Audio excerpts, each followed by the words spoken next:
kick it? Yes, you can. Can I kick it? Yes, you can. Well, I'm going. Welcome everybody to another episode of the Kick and Make Up MMA show. I'm your host, the American Hybrid, Nick Cunningham. With me as always is Jeremy J.D. Dorsey. And as you can see, we've got a special guest again.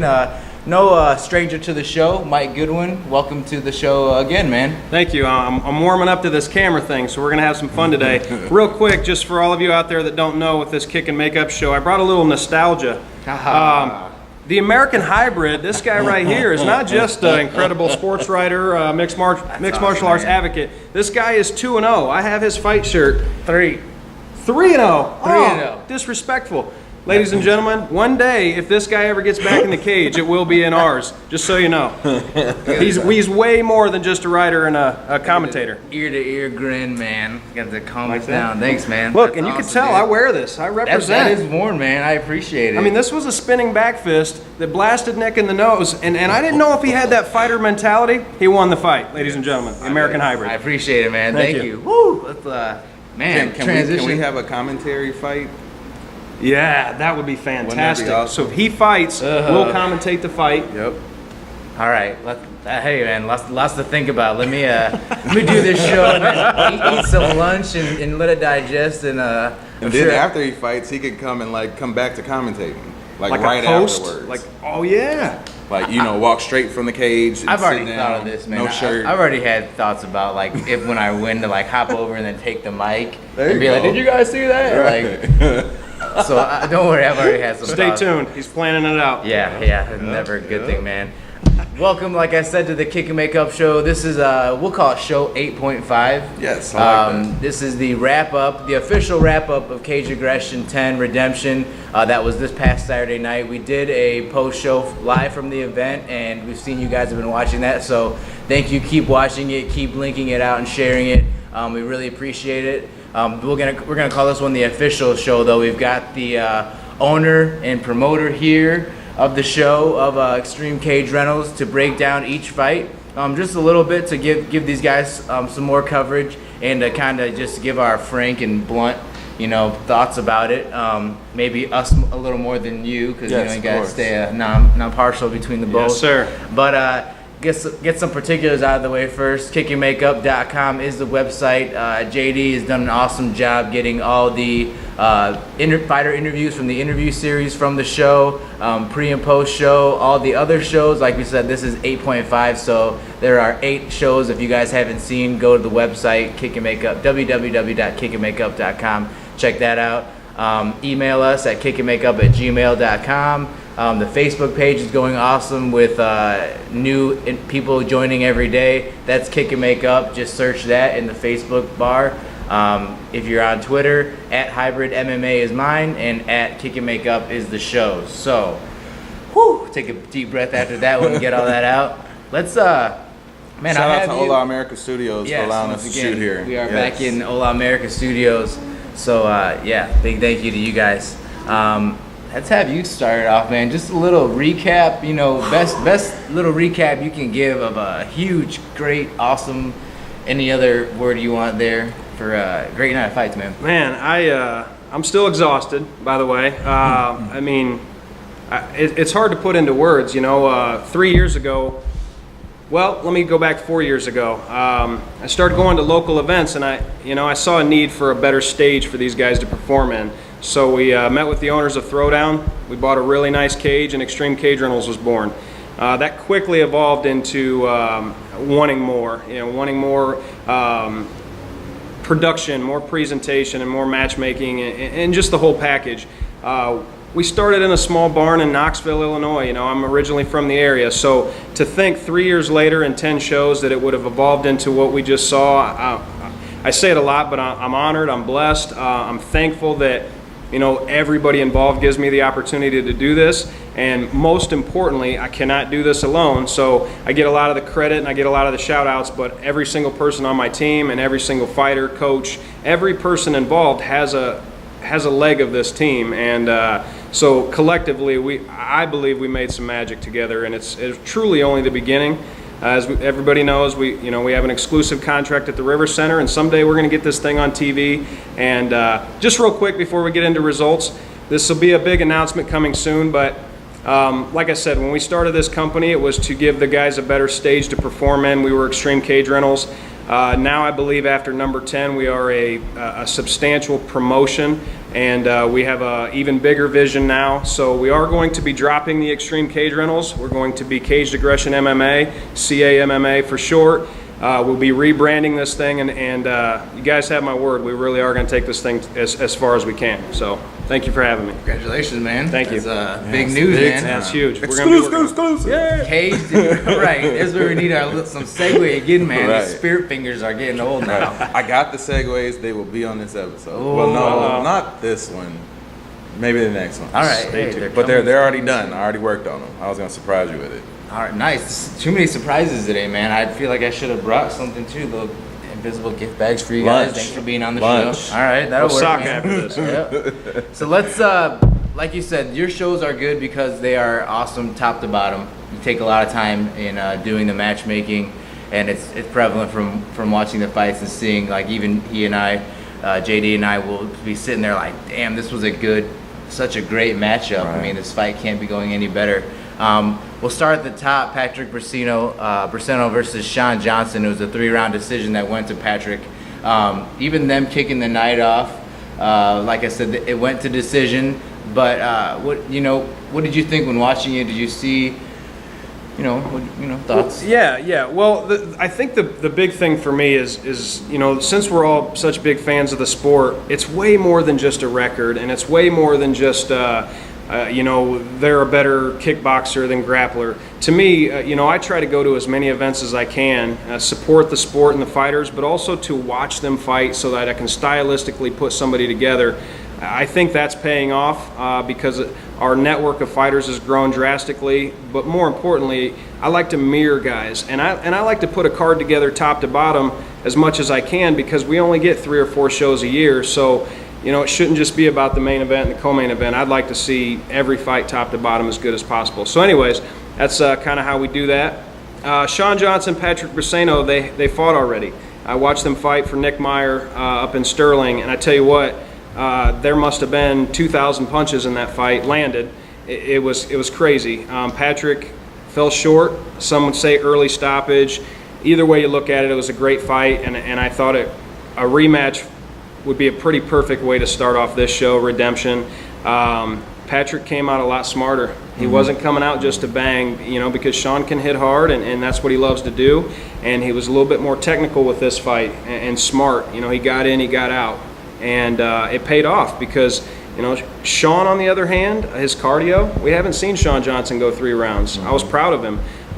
Sean, just like a lot of these guys, he's working 12, 13-hour days, Right. and that guy has been on 8 of 10 shows because he will fight anywhere, anytime, anybody, and he has. I'm proud of both guys. They're 1-1. I think we all know what that means. But yeah, both guys, phenomenal fight, respectful. Congratulations to Patrick, of course, Sean in the first fight, and yeah, great start to the night. And Sean's had another first fight of the night on the card, hasn't he? Also in Knoxville, was he one of the first fights? I thought think he was, so. too. I think so. Yeah. Sean, if you match Sean up with the right type of fighter, he can bring fireworks in the cage. And I thought this was a great fight. Like I said, hats off to Patrick from learning from the first fight and readjusting his game Right. plan. So. And even with first round or first fights of the night, sometimes you want them to be these barn burners, and but also even in being a decision, it was still a great fight to watch. Like you said, both fighters kind of stepped it up, tweaked from what they did before, and being 1-1, like you said, perfect segue into a rematch. And there's a few fights tonight or that we watched that night that we definitely are pleading for a rematch. So Might have to just do a repeat of the whole card. Oh, Just- man. just Or restart. 6 rounders. If we can get the commission to approve some 6 rounders, because a lot of these could have probably went 6 rounds. Yeah. So we will move on from there to the Ernest Walls versus Josh Elmore. And wow, that's all I gotta say is wow to this kid. Ernest Walls was a new name for us, Yes, and I yes. believe for Cage Aggression. Debut fight. Debut, Yes, right? debut fight. I don't think you could leave any bigger mark than he did. As far, literally, I think that was one of the biggest power bombs, dumps, whatever you want It to was call it. it was the bookend. He started the fight with the slam, ended the fight with the slam. Right. And I mean that I was really impressed by that, and just to see, it's one thing to slam somebody at the very beginning of a fight, but then to come, 3 rounds later, and take somebody, lift them up, and dump them right at the end again. I mean, very impressive, especially for somebody with his, being his debut, first time in the cage, and it didn't look like it at all. His wrestling skills shine through big time, and he was able to seize control of that fight. Yeah, I get nervous on debuts, to be honest, because you just don't know, and the way we try to present these fighters can be a little nerve-wracking, I'm sure, walking out, big stage and big lights and all of that. I had done some research on Ernest, and his high school wrestling credibility was through the roof. Josh Elmore, on the other hand, I tell you what, and this is no disrespect to anybody else, MFS has a phenomenal team, but I tell you what, every single time I was in that gym, Josh was there. And he trained a lot with Junior. Congrats, shout out to Junior making UFC finally. You deserve it. But Josh was in there consistently every single day and working, one-on-one with Junior a lot. And that showed too, because he was fighting a very, very tough wrestler. To me, these were kind of both debuts, because Josh's first fight wasn't with Miletich, and hats off to him too. I mean, coming through in this fight and staying composed for 3 full rounds up against a wrestler who pretty much controlled the fight. But I tell you what, that choke. What was that? 2 minutes? Yeah, 2 minutes of in. getting the choke in.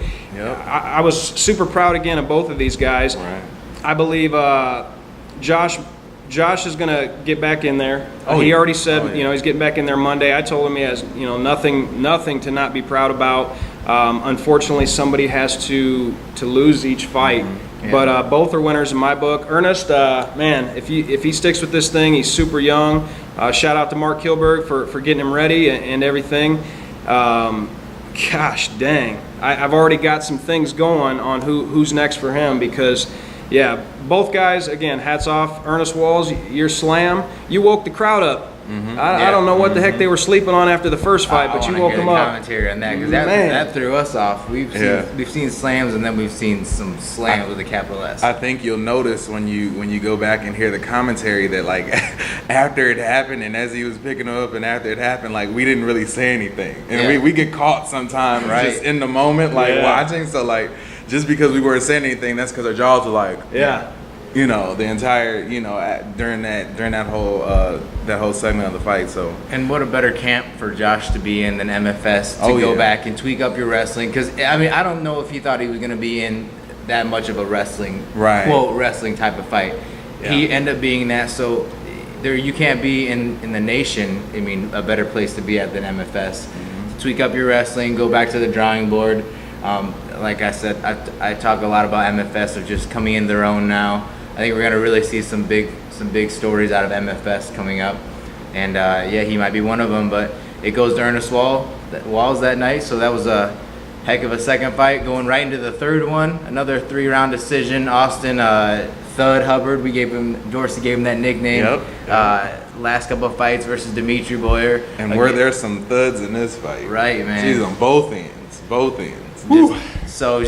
Both fight, like I said, 3-round, both fighters just trading, man. This was the first one. The first 2 had some shots, but these were the ones that they just registered with you. You felt them in your chest when you were watching. I know the first thing I noticed with both guys is they were huge. Huge.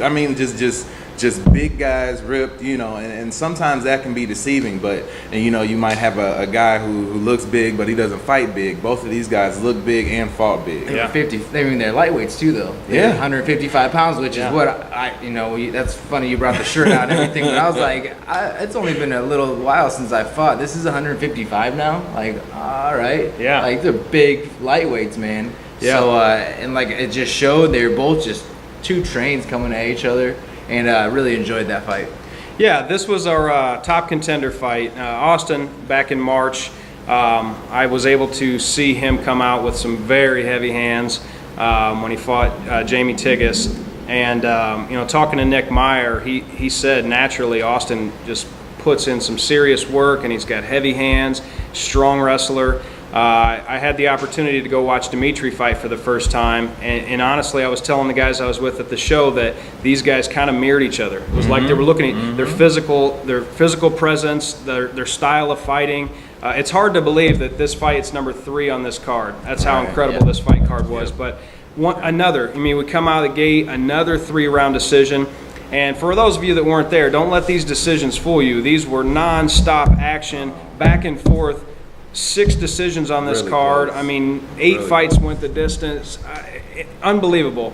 Austin retaliated with everything Dimitri threw at him, and vice versa. We go back to the slam. If you're looking to impress the judges, a couple slams.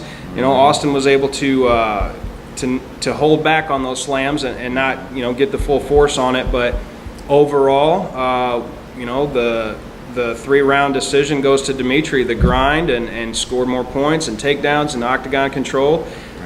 Again, that's one I'd love to see in 5 rounds. Yep. Yeah. I mean, they could have went 5 rounds. I could see that after the fight, but man, congratulations.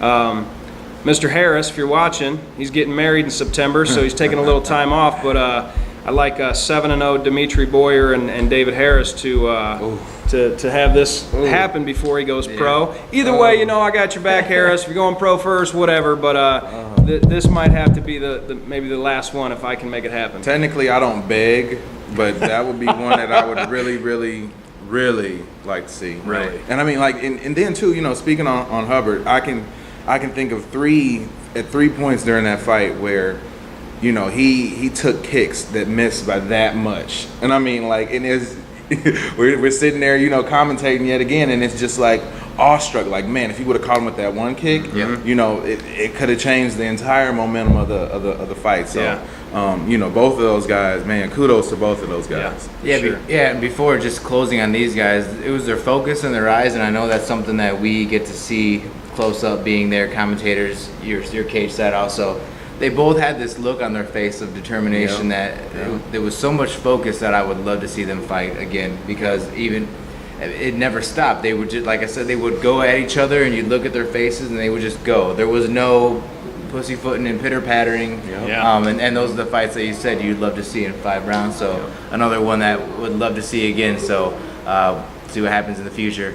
Jason Kennedy versus Marcus Brems, our first round decision, or first round submission, and first fight of the night that wasn't a decision, goes to Marcus Brems versus Jason Kennedy. Submission of the night winner. Submission of the night. It was thrown on pretty quickly, and Jason Kennedy, we got to interview him before. Excited, got a great camp behind him. They're coming to be more of a family at Marty's Martial Arts too, and it just showed with some of the interviews with Duckett behind him, standing there with his glasses on, and the bandana. Yeah, older brother John, Marty behind him. Everybody just, this kid's gonna fight anywhere, anytime. Just loves to fight. Marcus Brems coming in to his own now too, being at Militich, putting in a lot of time in, and I kind of figured this fight. No disrespect to Jason at all, but I kind of figured this was going to go to Marcus, bigger of the 2 guys. So, it ended like pretty much how I thought it was going to. I think this was kind of my sleeper pick for the night, because I had the opportunity to watch Jason a few months ago, and I've watched Jason fight a ton, and he doesn't get the credit he deserves, because his record obviously doesn't show the amount of time he puts into training and his evolution. I mean, I don't know the history on how he grew up or where he comes from or why he does this, but one thing I can tell you is that both him and his brother John, since they've been over at Marty's, boxing with Kevin and Marty, you can see a night and day difference. And Marcus is still new to this, and Marcus is such a nice guy, man. It's hard to get Marcus to get that fighter out of him. He trains a lot, and he's so respectful, and so I really like this fight, because I thought Jason would bring it to him. Marcus, something snapped. This is his 3rd fight with us. Something snapped, and it came out. and he was excited, and when he got the submission, you could just see the fire. So I'm excited to see what's next for him as well. First round submission of the night. Hats off to both of you guys. Great fight. Yeah, I think we felt the fire too as he yelled at us, submission of the night, you know, from the cage. So I felt a little intimidated, but besides that, it was, you know, like you said, it was a great fight. I really love Jason Kennedy's attitude, just everything with the pre-fight and us talking to him. You can tell that he's a character, and you know, even the post-fight afterwards at the party, just hanging out with them, and you know, just good all-around people, and you know, it was enjoyable. You know, somebody has to lose, like you said before, but you know, it wasn't like he had a bad showing or anything at all, because he had some definite chances in there. He threw on an armbar too. That it was very close. I mean, it was deep, and it was. Yeah, we thought it was gonna go, and we thought it was gonna be over. Yeah. So, and that just shows his evolution too of fighting. He trains very hard, and he's one that you don't have any question whether he'll fight again. He was going to be back again, and so enjoyable fight to watch also with that one. Justin Wetzel versus Jake Childers, 5-round decision goes to Justin in that one. Title fight. Yep. What do you guys think? That one exhausted me. I tell you what, Jake, I saw him fight in Peoria. He is the Central Illinois Combat Club 145 champion right now. Beat Nick Porter. I tell you what, that guy is nonstop.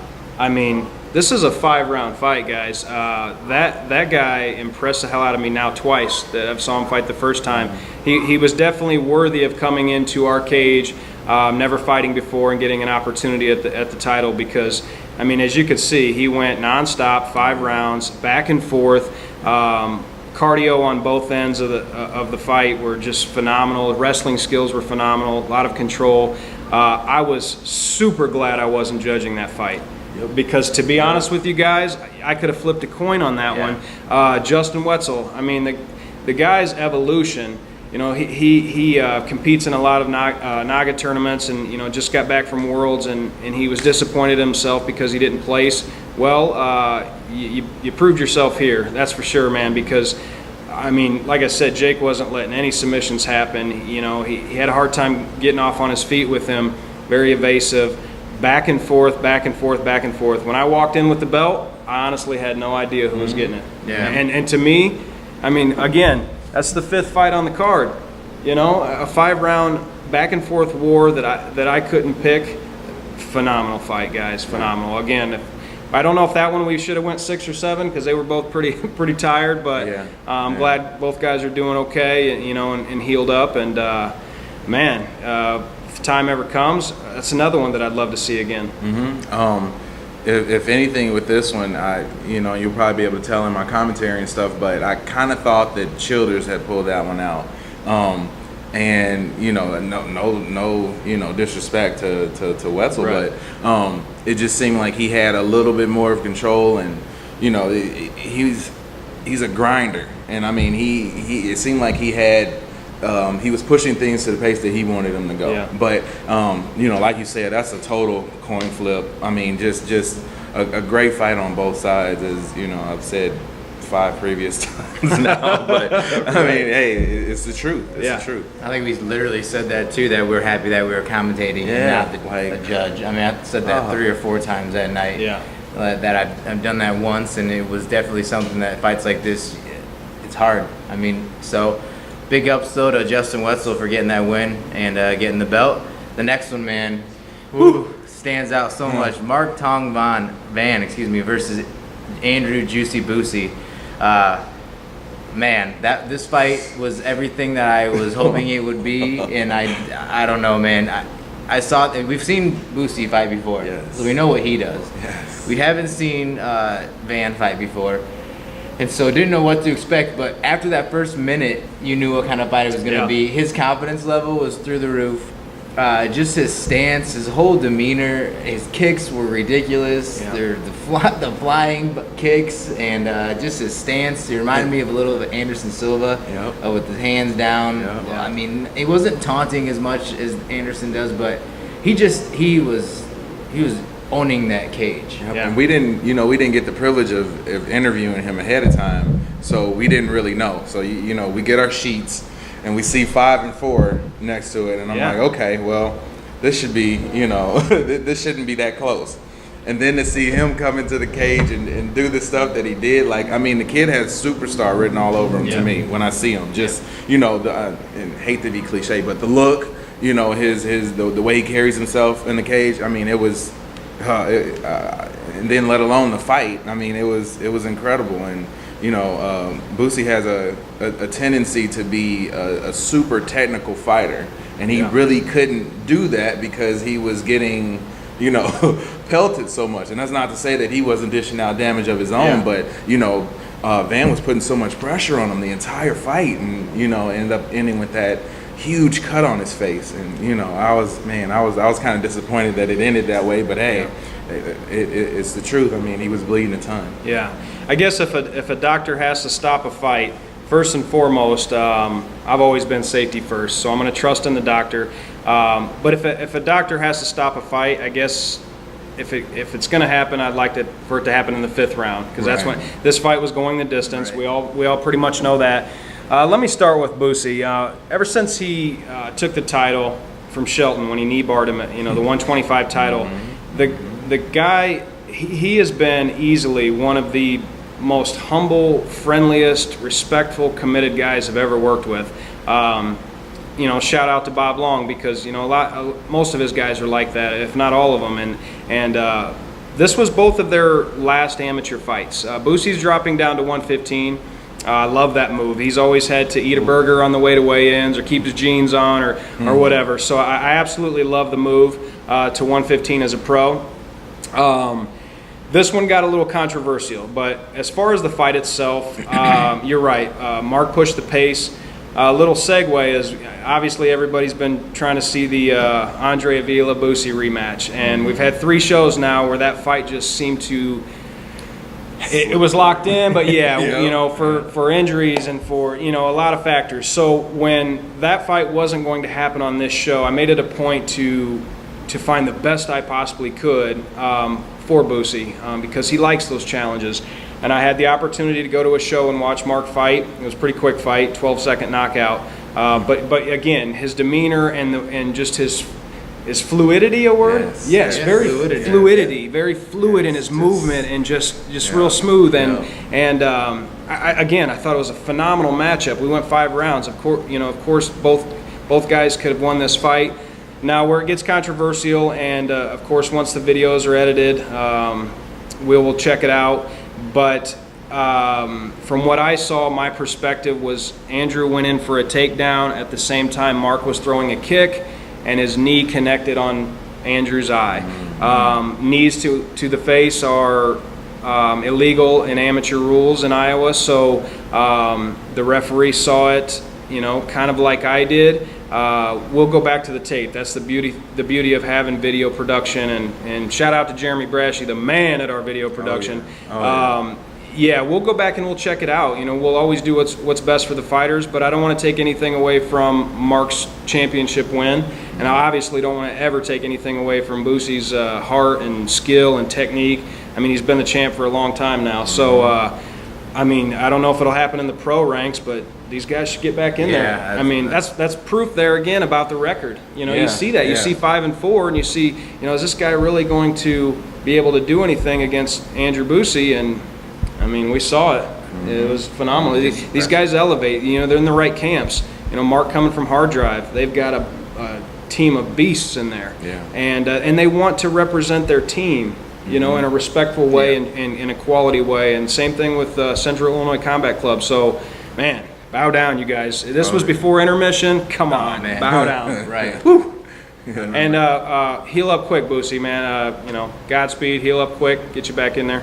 Right. So like you said, couldn't have gone into intermission any better. We were amped, just ready to go, man. That 10 minutes, we just wanted to go by fast. I think it was like midnight, and we're going into intermission, or right. Now going into Sunday morning. So Nate Rodriguez and Dan Glasson, excuse me. Yep. So this should have been a knockout. So McGlasson doesn't have a glass jaw. How about that? Because he took a shot from Rodriguez.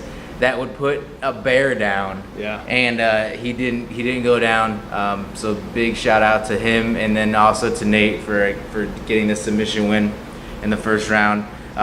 It's been a while since I've seen Nate fight, so I was kind of expecting. His loss in the first round a couple months ago at Waterfront, I believe. That was a decision. Decision loss. That's to right. And I haven't seen him personally since then. I know he took that loss very hard, and he came out, and I was hoping to see this Nate, just not favoring anybody. Whenever he turns it on, man, he's NyQuil. I know. Lights out. Like that's the Nate that I remember, and it was good to see that back. But like I said, a big shout out to Dan for taking that shot. I mean, you got to be happy with knowing that you can take a freaking Mack truck to your face. So, and wasn't this the first pro fight? Yes, it was. Yep. Yes, and we made sure to mention that, and crazy chin on the glass, and just to take that shot. But I know Nick, he told me right before the fight started, and he was like, I said something about Nate's name being NyQuil, and I'm like, NyQuil, that's good. I guess he won't come out here and put everybody to sleep, I hope. And that's definitely not what just he did. One person. Right, and he was like, no, this guy's a heavy hitter. He hits hard, and it was a few seconds later that we saw how hard he hit. And, he definitely took control of the fight after that. Yeah, Dan. First of all, Nate's a tough guy to match up. This is the second time we've got to work together. He's very, very well rounded. You don't get a guy that is super comfortable on the ground. Nate is very, what's the right word? He's very patient, but it seems that Nate knows the next move before anybody else does. His opponent's next move too. He's very smooth, and his ground game is very underrated because he's NyQuil. He hits hard, and you're getting the best of both worlds with him. He's a tough one to match up. So we find Dan 22 pro fights. The guy's experience. He's fought everywhere. He's fought everybody. Those are the type of professional fighters we want in here, fighting guys that that are very well rounded, like Nate. I was proud of Dan. I talked to him after the fights, and he was pretty upset with himself, and he said, this isn't the way I fight. This isn't me. I got caught. He had nothing but respect for Nate. He got caught. But again, he got caught, but he didn't go out. Right. He stayed in there. He still fought. It brings Nate to 5-1 now. It's always exciting to see Nate fight. I'm going to keep trucking away at getting some tough competition in here for him. Yeah, he's one of those that are around the Quad Cities. You kind of know who's going to make it. I don't know a nice way to say this. You kind of know who's going to make it, who's not going to, where they're going to be at. And I feel like Nate, he's so young still too, but Nate's going to be one of those guys that does eventually get to, I don't know if I'll say Bellator or the UFC or something, but he is going to be on a bigger platform coming up here soon. But like you said, he just needs to keep racking up some wins in this fashion, and he's got to open up some eyes, man, just his style and like his demeanor, everything. So a great fight to watch. Evian Rodriguez versus the pro debut of no stranger to the cage aggression cards, Jeremy Anderson, who gets his second round submission. And I gotta laugh at that, man, because even after talking to Jeremy after the fight, I'm like racking up some submission wins, man. Like this guy he was not a submission guy. This is a guy that goes out there and bangs it out, throws, and for him to start getting some wins on the ground is awesome for him. I know it's got to make him happy. And this is the only fight on the card where I try to I try to stay off Facebook. It's very opinionated, but this was the only fight on the card where there was some grief about the matchmaking. And you have to understand, I've been following Jeremy for the last 3 years of his career. I've watched Evian fight locally. I actually watched him fight out of town in Sterling. To me, this was very matched up as far as quality. The only downside to this was Evian is normally a 155er. Jeremy's 170, so it was it was a 170 fight, and Evian was going to be smaller. But we knew that when we put the fight together. Living proof when you guys watch the fight back is, first of all, this went into the second round. If it's a one-sided fight, they don't make it barely past the first minute. Right. And more importantly, there were times where Evian got reversals and was dropping some bombs. You know, I've already talked to Evian, and we will get him a stylistically good fight at 155. But hats off to him. I mean, the guy has, you know, over 10 pro fights. This was Jeremy's pro debut. Typically, you don't have a debut versus somebody with that much pro experience. Right. And, you know, Evian's fought the likes of Anthony Nachi, and, you know, he's fought some beasts. He will fight anybody, anytime. He just loves to fight. He trains his ass off. And to be honest with you, that fight could have probably went either way. Yeah. And a shout out to Jeremy. Jeremy's, honestly, to me, the only thing that's holding Jeremy back is his mental game. And there's times where something will happen in the fight, and mentally the fight's over, and you can see it on his face. And it's tough to watch, you know, because he's a good friend of mine. But when he got in a little bit of trouble with this fight, he stayed composed, and he went back to his training, and he's learning, and he's evolving. And you know, I'm proud to call him a friend, and I'm glad you're pro now. You know, and maybe that's what you needed to get past that mental hiccup. But again, congratulations to both fighters. Second round fight. Yeah, great fight. Right. Yeah, angry. That's about all I can say. I mean, it was a great fight, top to bottom. Yeah, I mean, you could notice the size difference a little bit, but I mean, how can you bash somebody for, you know, having the fortitude, I won't say the B word, having the fortitude to decide to even go into a fight where, you know, he might be outweighed by 15, you know, 20 pounds. Yep. And, you know, it makes no sense for someone to be on the outside looking in to talk trash about, you know, someone's heart and someone's determination. And if you're willing to fight, I don't care what size you are, if you're willing to fight and get into the cage, you should be able to do it. And if, you know, if it's going to be a good matchup, it's a good matchup, yeah. And this one obviously was a good matchup. Yeah. I like how you said, too, anybody that has seen Rodriguez fight before, I think will understand that this is that lopsided of a matchup. I've seen him fight also, and even at lightweight, he throws with intent to hurt, and that makes up for that, having him go up in weight to meet somebody, because he's so, I mean, he's a violent fighter. Yeah. And so I didn't even, you know, think about that, oh yeah, this guy is a lightweight, he moved up. It didn't even dawn on me that this isn't where he's supposed to be at, because those styles, actually, you know, you got two mean, aggressive fighters going at each other. That was a perfect matchmaking. So I think the more people know the fighters and don't look at, like you said, the records and the weight and stuff like that, this was a good, evenly matched fight, and could have gone either way. Went to Jeremy, so big nod to him for his pro debut. Great way to start off your pro career. Interesting fight for the next one, John Kennedy versus Randy Mead. They fought before. And 4 times before? Yeah, this was number 4. This was number 4. Okay. We got a chance to interview John before. Gave a similar interview to his brother, like his brother did. Of, you know, big shout out to his camp, Marty's Martial Arts. Yes. Always changing. John's a guy that I talked to him about. Always fighting, never anytime, anywhere. Randy Mead was also very confident in his fight that they were both going to win, and they just had an interesting ending. I think I forgot about his shoulder injury from a couple of years ago, and it showed. And I don't know if you guys want to talk a little bit about the fight too. I think that was one of the ones where I was kind of disappointed that, you know, that it happened, because Kennedy was sort of getting a little bit more control of the fight, and you know, I guess at heart I always pull for underdogs, and, you know, with losing to someone 3 times previously would, you know, automatically sort of put you as an underdog. And, you know, just seeing, you know, John get back in, and, you know, he's going at it, and seeing the confidence in his interview ahead of time, and, you know, there's no doubt in his mind that he was going to win, that he was going to win. And, you know, I felt bad that, you know, it was sort of something that was kind of out of his control that ended up stopping things. Yeah. You know, real quick, this entire card, and I made a quick post on Facebook, but I get a lot of requests to be on shows, you know, when we make the announcement, and we only do 3 to 4 shows a year, so I have to be very selective on who we put on the shows. And a couple things that I really want to point out is all 22 of these guys made weight. All 22 of these guys, when we locked in the fight, whether it was 2 weeks, a month, month and a half, whatever, they all 22 were here. Committed, respectful.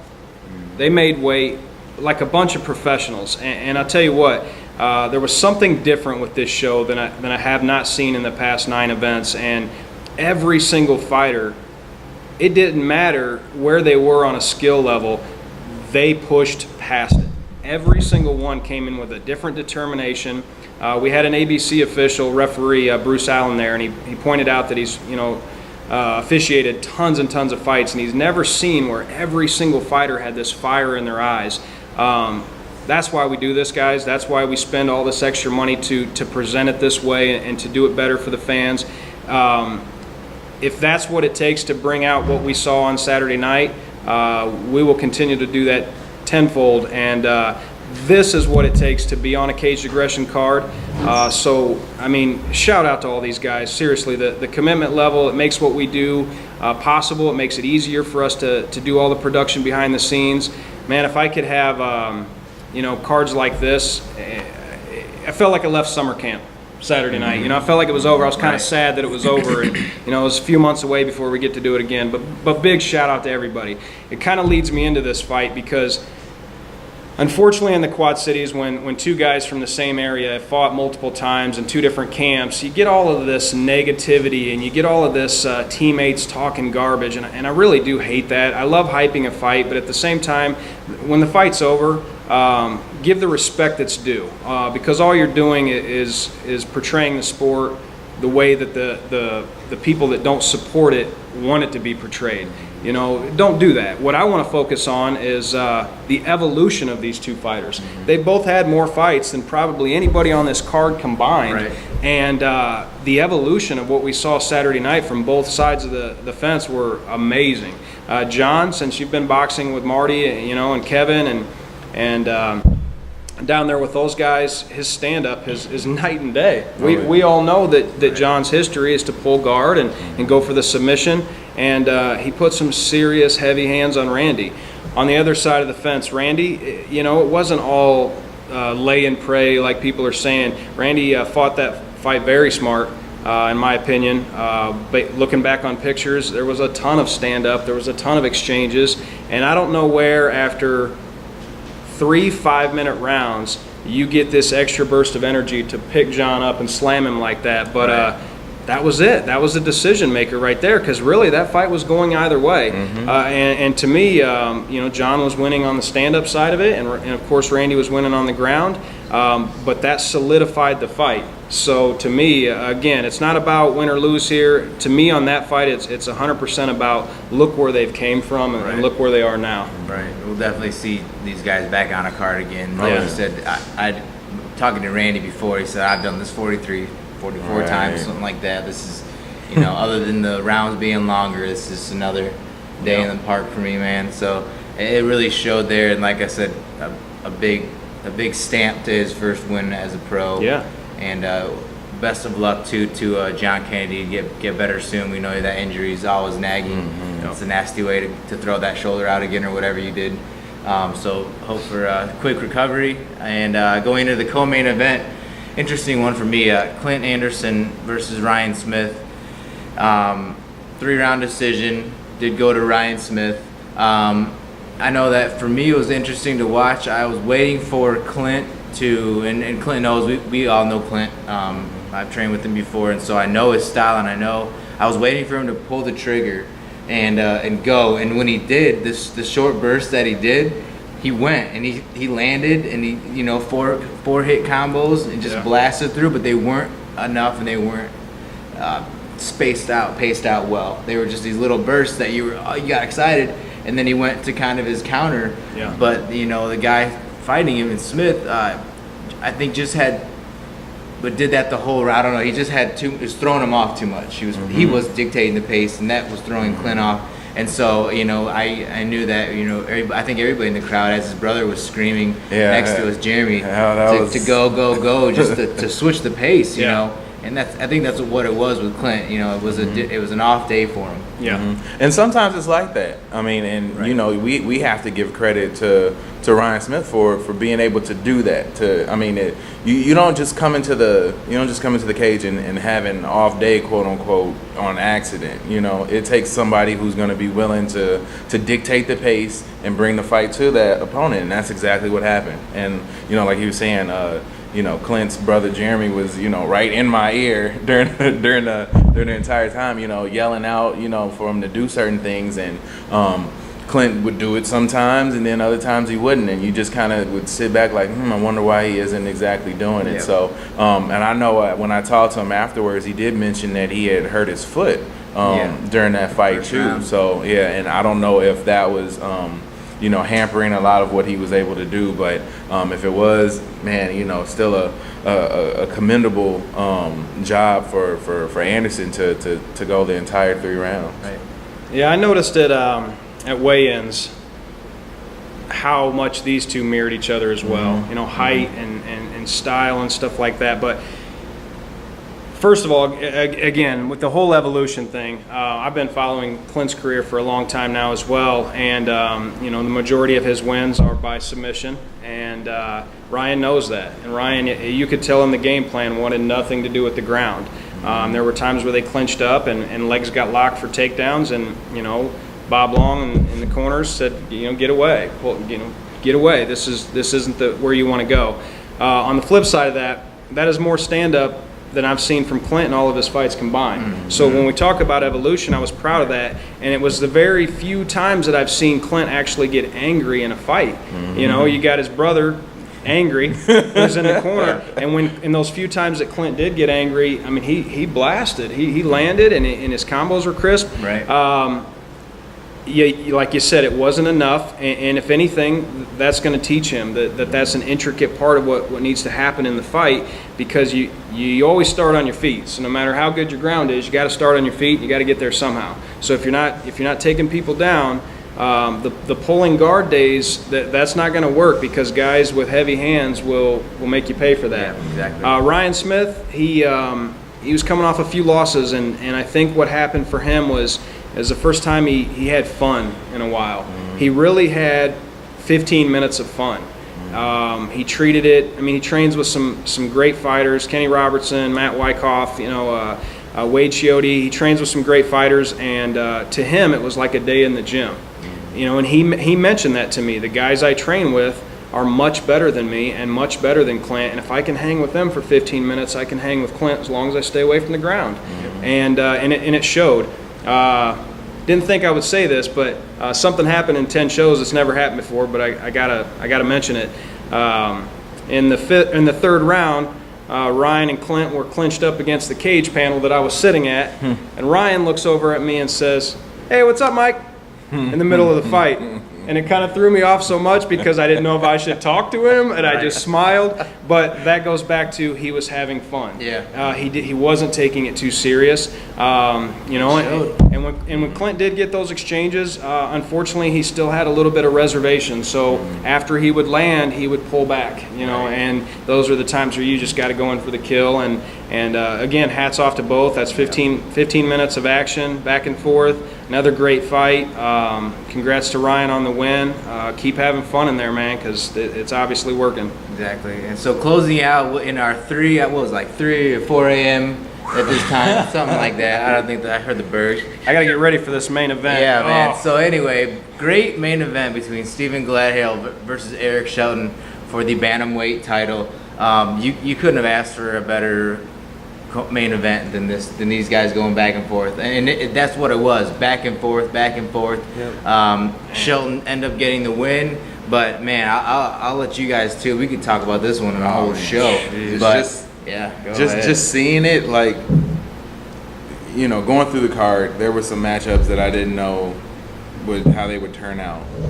I looked at this one and I knew exactly how it would turn out, right. And that's exactly what happened. Like it was action-packed. I mean, like, just, both of these guys have, star potential written all over them. Oh, yeah. And I mean, like, we're backstage, during the fighter meeting, and I look over at Steven, and, he's the nicest dude in the world. Yeah. Like, and you see his Facebook picture with his, I'm assuming, his significant other, and, he's smiling and stuff, and this dude just looks ice cold.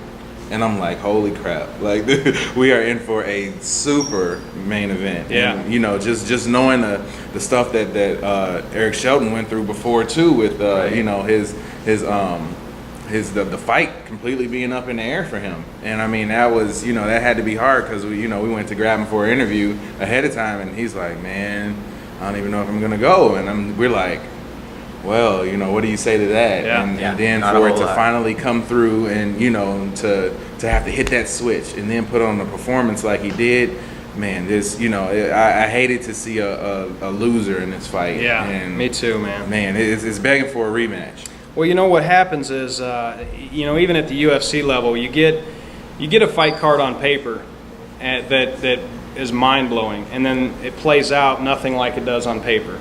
I kept saying, I'm promoting on Facebook that this card is magic. I mean, because I've taken the time to really watch these guys and put them together. But this fight in particular, I mean, we've been lucky with main events. We keep getting these 5-round fights, back and forth. But I tell you what, there was no question. We had this fight scheduled for May. There was no question in my mind that it wasn't going to be action-packed back and forth. This fight kind of breaks my heart because if you guys don't know, Steven had his jaw broken in the first round. Underwent surgery already, has his mouth wired shut. I absolutely feel terrible. It is the one most important part of the business that we are in that I don't like. And so I wish you a speedy recovery, man. Back in there, I know it crushed you. What makes this so tough is because when you get your jaw broken in the first round, unfortunately you can't be the same fighter that you were going to be. Right. However, 5 rounds, decision. I mean, the thing that I noticed, and didn't knowing until after the fight, of course, about the jaw, I noticed that something was wrong after the first round.